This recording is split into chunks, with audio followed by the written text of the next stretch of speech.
अस्सलाम वालेकुम व्यूवर्स, कैसे हैं आप सब। उम्मीद है कि आप सब खैरियत से होंगे।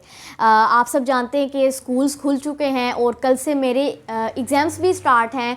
तो आज मैं सुबह उठी, मैंने सोचा कि क्यों ना आप सब से अपने लिए दुआ करवा लूँ। तो आप ज़रूर मेरे लिए दुआ कीजिएगा कि मैं एग्ज़ाम्स में पास होकर जल्दी जल्दी दूसरी 8 क्लास में जाऊँ। और आपसे एक और भी बात पूछनी थी कि मैं 8 क्लास में जाऊँ या जंप करके 9th में जाऊँ, तो आप मुझे ज़रूर मशवरा दीजिएगा। और आप जल्दी जल्दी इस वीडियो को लाइक ज़रूर करें। मैं समझ जाऊंगी कि आपने रानी ईमान फ़ातिमा के लिए दिल से दुआ की है। और सिर्फ़ मेरे लिए नहीं बल्कि उन तमाम बच्चों के लिए दुआ करें जो मेहनत कर रहे हैं और कोशिश कर रहे हैं, दिल से पढ़ाई कर रहे हैं। तो अब मैं लेट हो रही हूँ व्यूवर्स, तो मैं स्कूल चलती हूँ। खुदा हाफिज़।